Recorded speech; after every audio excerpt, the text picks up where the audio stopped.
kon dañu bëggoon tey ci kàttanu borom bi ñëw ci ñaari point yoo xam ne ni jàpp nañu ni actualité bi fës nañ ci lool ñu indi sunu jàngat bu gaaw rek wax ci luñ ci xalaat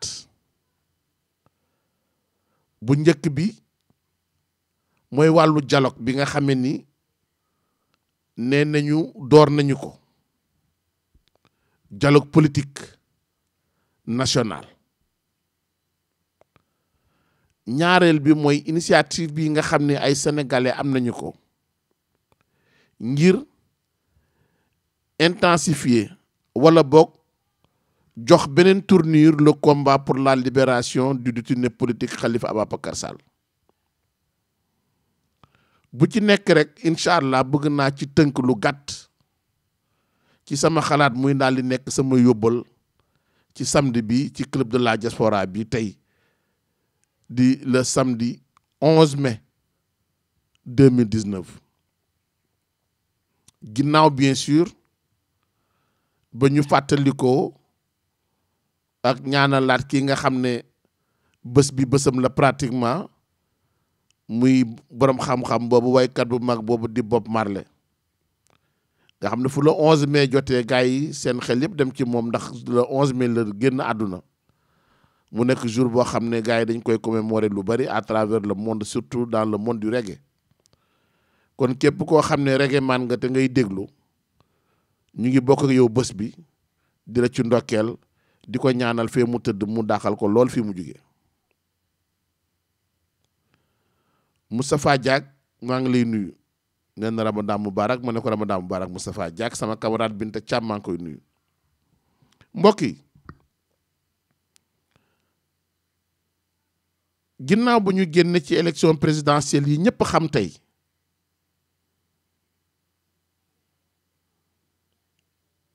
ñu wane des preuves à l'appui fan la nguur gi jaar ba faluwaat te loolu bertul tamit ñi nga xam ni amoon nañu taxaw seetlu Issa Bathily ziar naa la amoon nañu taxaw seetlu ni le processus électoral était déjà biaisé ndax dañu commencé woon am li nga xam ne moom la ñu tuddee consensus tout lépp lu jëm ci wàllu élection depuis le code électoral Kéba Mbaye de 92 lu ñu ciy yokk lu ñu ciy wàññi ku jég yëpp dañuy toog waxtaanee ko buñ ci toogee waxtaanee nag ñu fexe ba lépp luñ ciy soppi rek mu nekk sur la base d'un consensus code électoral boobu mooy dox ba indi alternance en 2000 muy dem indi beneen alternance en 2012 depuis 2012 nag yàlla daf ñoo nattoo koo xam ne dafa ñëw ni moom il va faire les choses d'une manière unilatérale moo xam ci constitution bi la moo xam ci wàllu élection la ak lu mu munti doon moom ak waa këram lu ñu xalaat rek moo ci compter naam nag comme que nee na sukk yóbbul say oom de temps en temps mu taafantoo benn waxtaan benn dialogue invité nit ñi fii mais ñu xam fi mu jëm fan la Viviane Safi maa ngi lay fay lu bare donc leer nañu ñun ñëpp tey que ni kii nga xam ne mi ngi woote waat dialogue te woote woon ko fi woote waat ko fi dialogue yooyu yëpp xam nañ fu ñu mujjee ndax saa yuy wootee dialogue am na benn xalaat boo xam ne mi ngi ci ginnaaw ci bopp bi day taafantoo dialogue bi pour bu ñëwee mun a appliquer loolu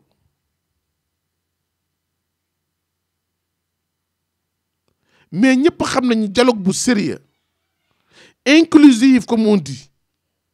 ñëpp bokk ci dafa am ay préalable yooyu mooy lan mooy ka ñuy jox mu jiite dialogue bi dafay nekk une personne neutre ka ñuy jox muy jiite dialogue bi dafay nekk koo xam ne dafay digg doomu ba koy Abdou Diouf di def dafa jël benn juge Kéba Mbaye jiital ko waxtaan yëpp am autour de Kéba Mbaye nga xam ne farul fii farul fële luñ ci am téq ñu dem ci président àtte wante mënoo jël ñoo xam ni fa ñu ne yaa leen fa toog yaa leen fa teg nga dénk leen ko ne leen jiital leen waxtaan bi déjà c'est pas sérieux Serigne Sam maa ngi lay ziar bu baax sama jëwriñ Moustapha Diagne ne la c'est le don dóor marteau national waaw mën nañ ko tuddee dóor marteau national parce que c'est de la poudre aux yeux y a rien de sincère ci li muy bëgg def get happens la comme ni ñu koy waxee piège la mais bien sûr comme que nag moom ci boppam dafa am ay parti ci opposition bi yoo xam ne ay parti am lañu chaque fois dinañ yàkkamte buñ ne dialogue am na ñu ne ñu ngi ñëw toog waxtaan éviter maanaam la politique de la chaise vide ankay chaise vide moo gën dem waxtaan nag koo xam ni dëgg nawloowu la te lii muy def amu ci benn intention def ci dara lu baax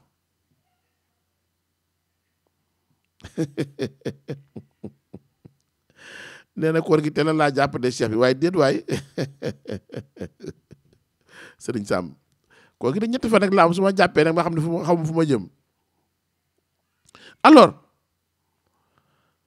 kon dañoo war a ubbi suñuy gët xam ni dialogue bi ku ko tuddee dialogue it dangaa bëgg nax sa bopp mais mascarade la gën a jege ka dialogue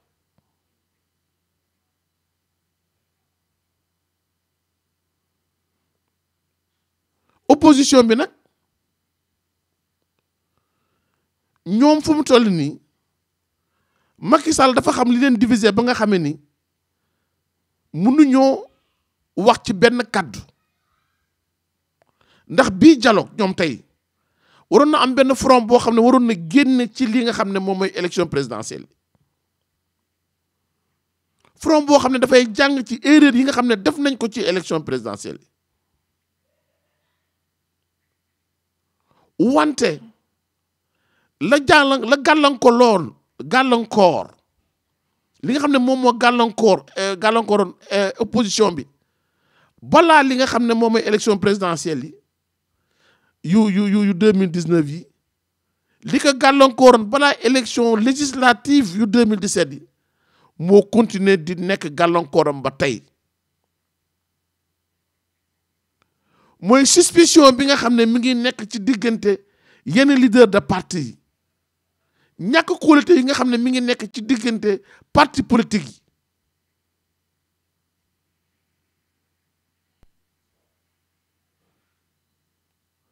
loolu tant que mi ngi persister ñu toog ñoom ñëpp autour d'une table waxtaan en toute sincérité ku ci nekk nga bañ a jiital sa intérêt parti mais nga jiital intérêt réew bi parce que fii ñu jëm musiba la fii ñuy jëm musiba bu mag la parce que président lii mu namm yëpp ci jëm genre waxtaan bi mooy lan ñëw nañu waxtaan nañu léegi comme que am nañu ay coppite yu ñu war a def pour élection locale yi ak législative nañ koo dàq benn yoon moom bëgg na 2022 bi nga xamul législative dana ci am sax mi ne comme que présidentielle bi gars yi xam nañ fu ma leen jaar su ma demee élection législative 2022 mën naa am la ma rëccoon parce que dafa rëcc de justesse à une cohabitation en 2019 de justesse la rëcc de justesse la rëcc te de justesse boobu c'est pas parce que moom moo def lu tax mu rëcc déedéet mais opposition bi ñoo def lu ñu perte élection législative yi même présidentielle bi opposition bi ñoo def lu ñu perte présidentielle bi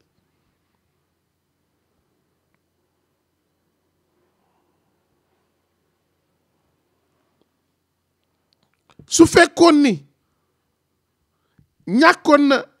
Dakar kon ba tey opposition bi mooy jël pouvoir bi gouvernement bi malgré fraude yi mu def yëpp mais première liste bi nga xam ne moom lañ naroon présenté nga xam ne ñoom ak PDS ki ñoomin Khalifa Sall ak ñoom ñëpp ñoo doon ànd boobu moo ko naroon yóbbu ardo comme on dit dans le jargon populaire sénégalais donc à un moment à un autre expérience loolu lay jariñ mais on apprend de ses erreurs la justice est complice à politique oui parce que lan carte yi moo leerul ci urne yi mais bu opposition bi dajaloo woon justice du ci mën dara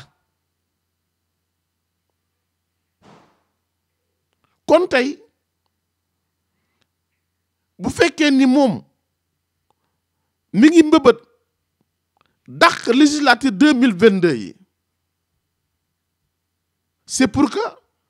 2019 ba 2024 assemblée nationale bii nga xam ne bu sëqatee sax ñu def ko loi moom la fi bëgg teewaat ba lu muy def 2024 mu defaat ko dafay nekk nag benn éternel recommencement et ils vont s'éterniser au pouvoir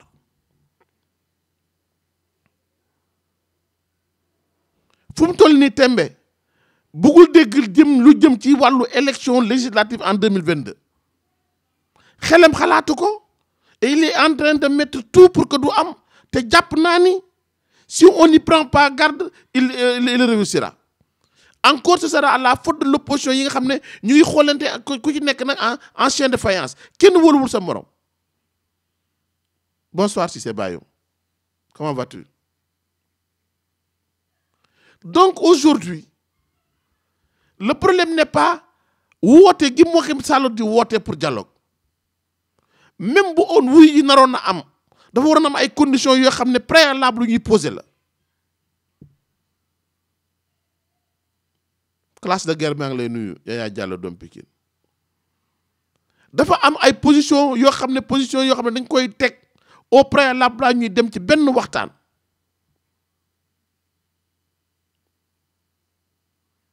te yooyu ci njëkk mooy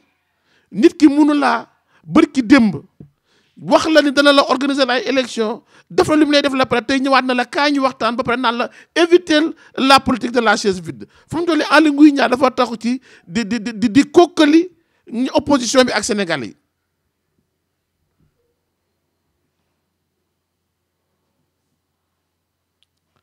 moo tax ma ni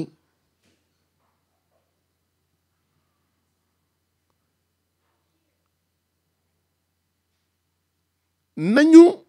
bàyyi xel ñoom kujje gi que ni ils ont une responsabilité historique ci li nar a xew parce que bu ñu xoolee ba Macky Sall reporter les élections législatives mooy c'est fini pour cette démocratie sénégalaise. Malick Konté, bonsoir et merci à vous aussi d'être au rendez-vous.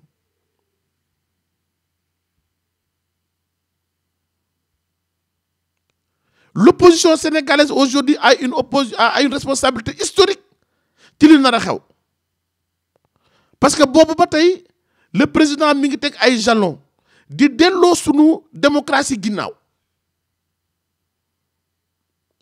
parce que bu ñu ne acquis démocratique kenn waru koo laal waaye am ay acquis ñu koy laal di ko wàññiwaat mbir mi di dellu ginnaaw ñu toog nag di xoolee naan amuñu ci pexe am nañ ci pexe kay non seulement qu'il veut s'éterniser au pouvoir Yé Bayo mais dafa nar a transformer cette démocratie là en une monarchie muy yow muy Yaya Diallo muy man muy politique muy keneen, nous risquons de passer de citoyens à lan nu ñu koy woowee ñi nekk ci monarchie yi, je viens juste d'oublier le mot. Donc nous nekk des citoyens simples, mais nous serons des sujets de Sa Majesté.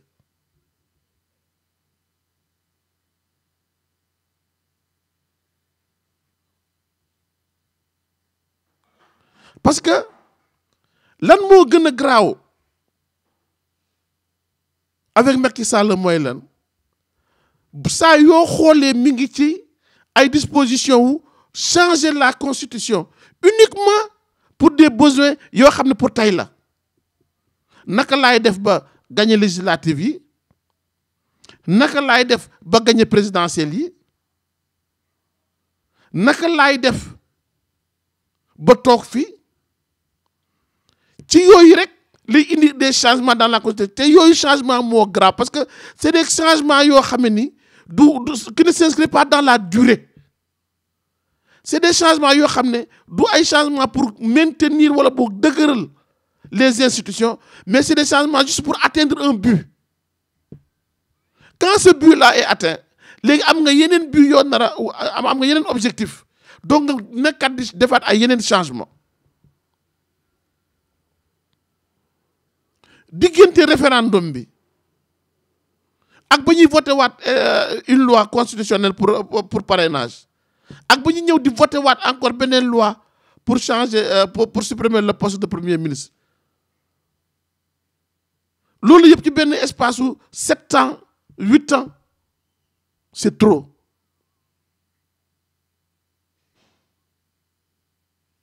Et loolu ko ko permettre mooy lan, d'abord il sait qu'il a une Assemblée nationale mécanique acquise à sa cause.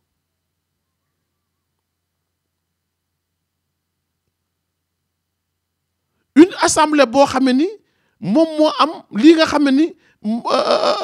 mun nañ def sa changement nu mu tudd constitutionnel te sans coup férir.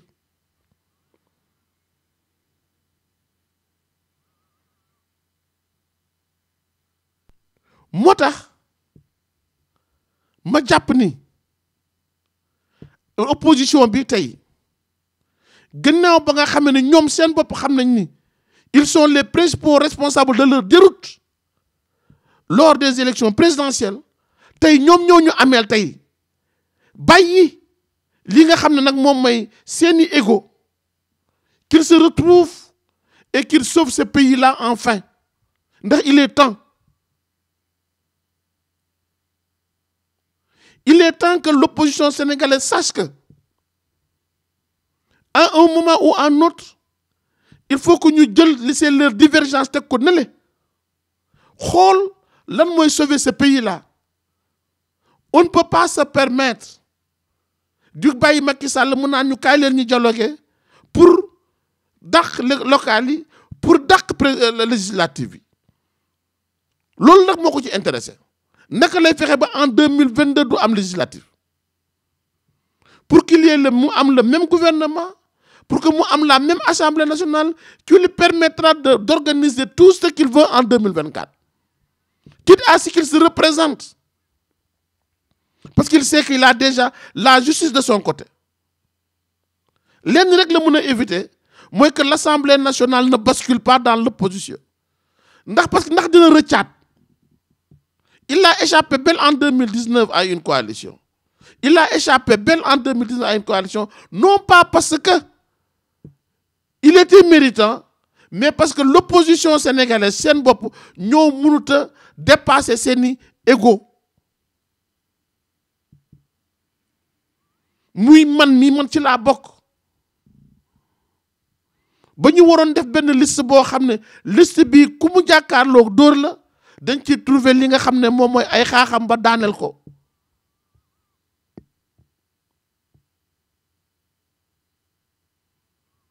Waroon dajewaat def benn front commun jiital li nga xam ne moom mooy intérêt réew mi ne élection yii kat xam nañu ni élection depuis ci parrainage bi du dem ñu waroon mener le combat depuis boobu mënewuñu ko. Alors encore une fois de plus je rappelle à l'opposition sénégalaise ne leen am ngeen une responsabilité historique ci li nar a xew fii ak 2 ans 3 ans 4 ans parce que Macky Sall va tout faire pour génne fi assemblée nationale bi yokk mandat wu député yi kenn du amee ay élections législatives mu dérouler comme ni mu ko neexee parce que il ne veut pas de 2022 à 2024 qu'il y ait un changement à l'Assemblée nationale bëggu ko.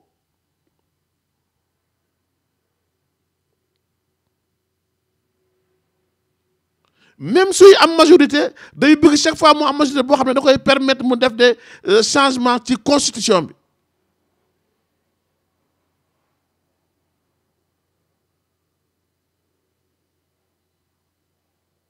Ah, ne dis pas qu'il va attendre l'impossible, Sombel.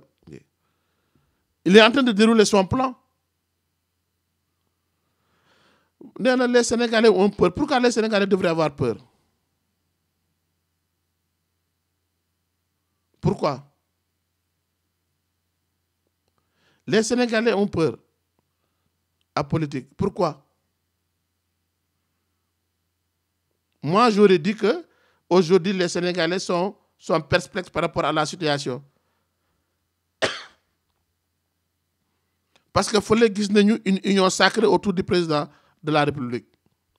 Quoi que l'on puisse dire, Benno Bokk Yaakaar, il y a une union sacrée autour du président de la République.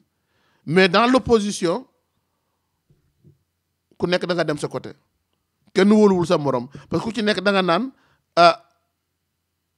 naa ci def nànk pour retomber yi. Ku ci nekk bëgg nga buy am ay retombées mu dal ci yow.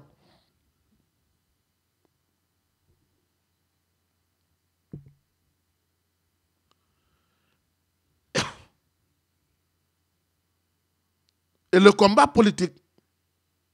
ñëpp xam nañu c'est un rapport de force.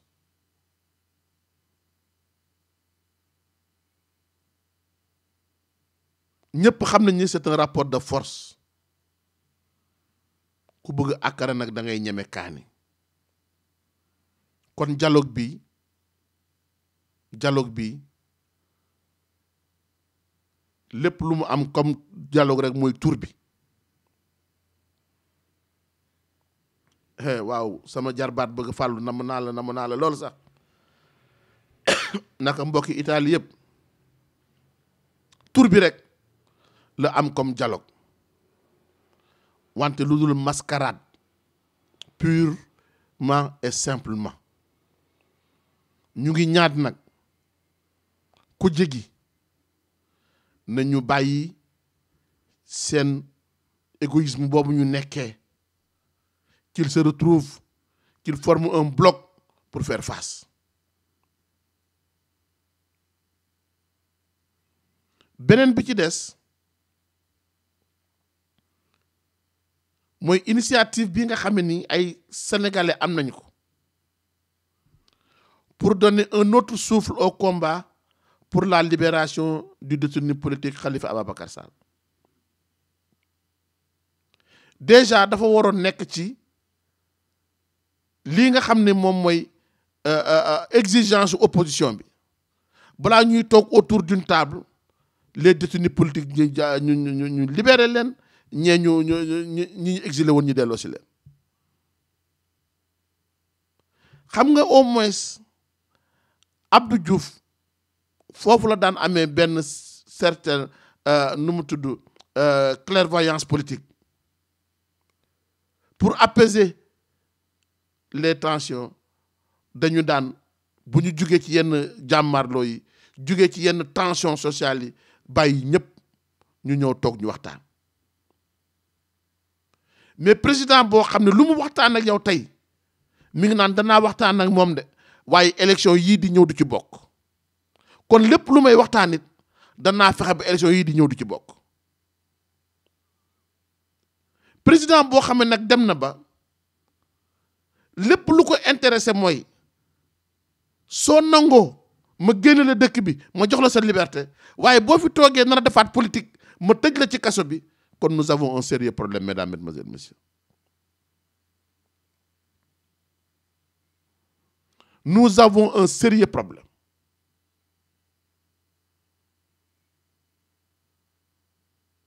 te loolu nag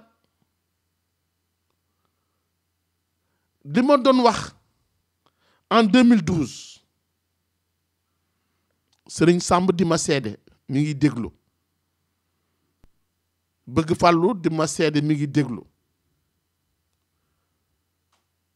Baba Diaw di ma seede mi ngi déglu en 2012 juste après la victoire de Macky Sall ba mu commencé teg yenn jalons yi laa ne attention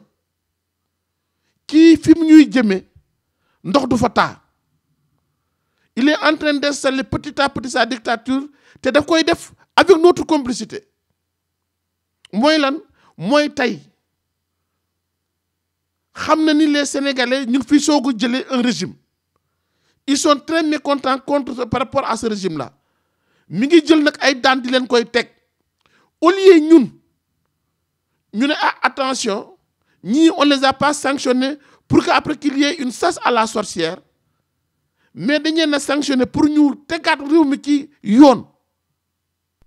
on a supporté Macky Sall ba muy jël waa PDS den dugal ci kaso bi nànk benn par benn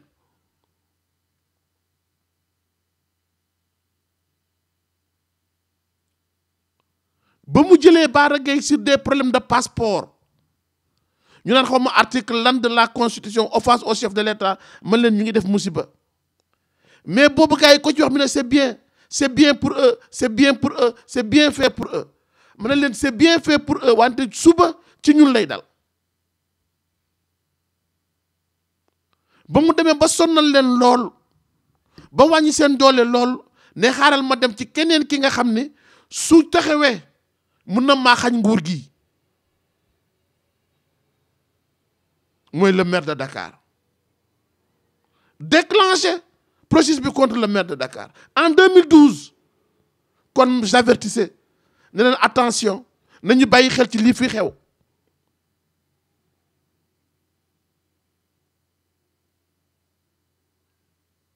ñu naan ma tu es un éternel opposant ma ne leen déedéet moi j'ai pas combattu le PDS pour que suba may seetaan ñu décimer le PDS ce n'est même pas démocrate on a laissé faire on a même soutenu ci cette lancée là la nekk ba tey nag ba mu jugee ci PDS ci maire de Dakar la dem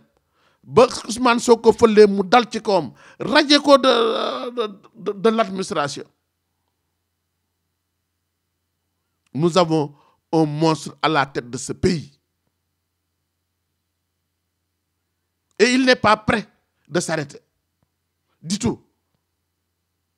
Il n'est pas prêt de s'arrêter du tout. Donc, initiative bii tey yeneen Sénégalais jóg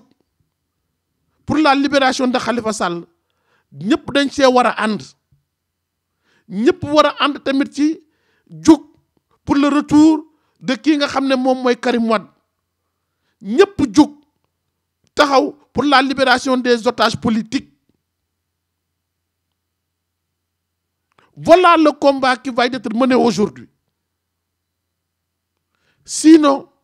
ñun suñu bopp ñooy seetaan ñuy naxasal suñuy institution chaque jour que Macky Sall teg benn loi rek seet leen loi yi bu baax a baax a baax a baax a baax seetlu leen loi yi bu baax du mukk benn loi boo xam ne boo ko seetloo jàngat ko da nga ci gis njëriñu Sénégal.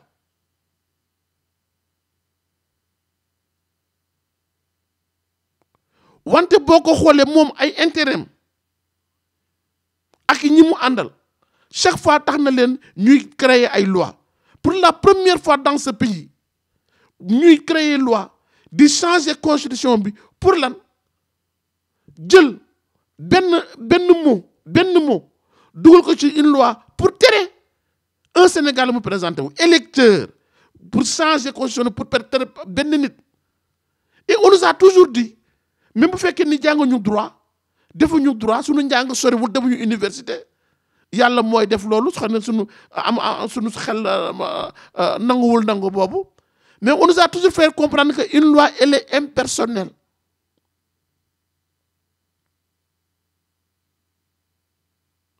Mënuñu créer une loi juste rek pour amaat elle est impersonnelle. Quand on nous dit qu'une loi elle est impersonnelle, lu ñu ñàkk jàng mooy lan kon duñu teg loi pour benn nit. Une loi elle doit être générale, elle doit être maanaam pour dañuy xool ñëpp ñu taxawal loi.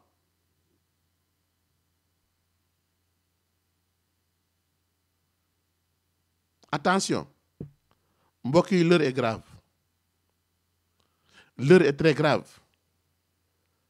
Nous avons un monstre à la tête de ce pays et il n'est pas du tout xalaat comment nga seegul sax bay pare. Lenn rek moo ñu mën a sauver ci li nga xam ne mi ngi koy mbëbët mooy qu'une l'opposition se retrouve. Mais ku ci nekk nag yaa ngi toog sa ruq di seetaan sa morom et depuis 2012 mi ngi déroulé fas yéene nag dax élection législative 2022 moom élection yu ko arrangé fexe na ba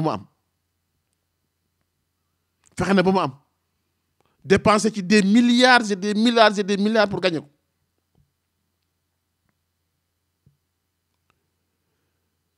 Comme que xam na ni rëccoon na en 2018 moo tax déjà mi ne d'abord naa fi jëlee fonction premier ministre au cas où ba tey élection am opposition mi gagné ko dugal loi ne il sera le seul maintenant dorénavant pour woote une session extraordinaire de l'Assemblée nationale. Donc il a même mise complètement sur l'Assemblée nationale. Voilà un président boo xam ni doyatu ko ses pouvoirs de maanaam li mu am comme exécutif wante le peu de résistance bi nga xam ne Assemblée nationale mën na koo am sax da koo fas yéene fa jëlee ko fa ne waaw léegi sax yéen amul ngeen sax possibilité organiser man session extraordinaire dama koy daal di nangu ci yéen léegi.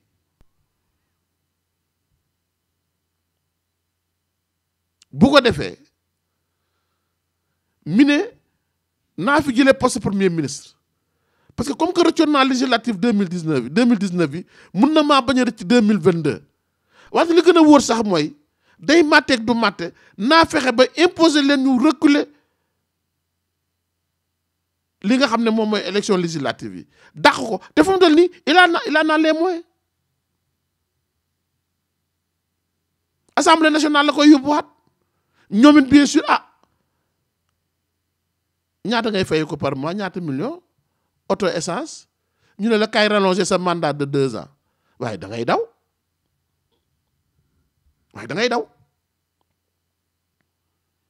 dañu koy daal di def. kon ñaari at yi nga xam ne demoon na sax ni mun na koo tere bañ a am lu mu bëgg en 2024 yooyu sax da koo bëgg léegi maanaam mu sedd guy ci moom. moo tax dama ni képp kuy citoyen sénégalais que tu sois supporter de Khalifa Sall ou pas tu as le devoir moral de signer cette pétition là. 1. 2. nañu wax ak sunu opposition bi ak camp bu ñu munti bokk que ne leen l'heure est grave que ni ils doivent se retrouver pour le bien de ce pays là. Sinon bonjour les dégâts.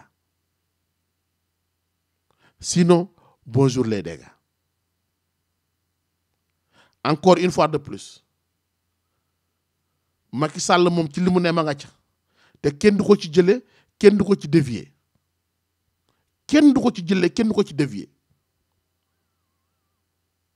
ku jégi rek ñoo ci mën a def un terme bu ñu boolewee bu ñu gisee ni ensemble ils pourront faire face. Déjà waruñu woon sax dem naan ñu ngay répondre présent ci appelu Aly Ngouille Ndiaye lu Aly Ngouille Ndiaye di organiser opposition politique war faa taxaw loolu mooy manquer de respect nit ñi yow ba nga taxee ba tey ñu naan la sa ministre de l'intérieur bii ba tey ngay jëm wan nit ñi di leen kooku di naan leen ministre de l'intérieur boobu ngeen di récuser di ko bañ moom laa leen di jox muy jiite par force doon ci mu dara.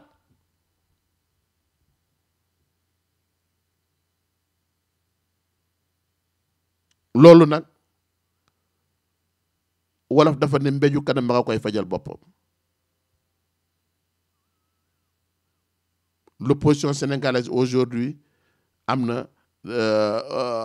responsabilité bu rëy ci li nar a xew.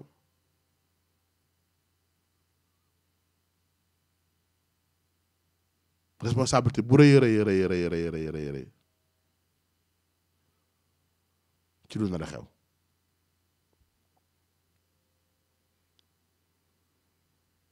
kon nañu fexe ba def seen kéemtu lay kàttan et qu'il se retrouve. mbokk yi lii mooy tey li ma leen indiloon rek ci yóbbal club de la diaspora yi samedi bi di leen jox rendez-vous incha allah samedi prochain pour beneen jàngat ndax réew mi fu mu toll faw juy waxtaan ci suñu biir di sottante xalaat ngir mën a fànq yenn yi nga xam ne mun naa dal suñu kaw. ñu ngi gërëm ñëpp sant ñëpp di leen ñaanal jàmm di ko sàkku ci yéen mu nekkoon seen xarit seen doomu day Amath Diouf ba samedi prochain incha allah jërë ngeen jëf.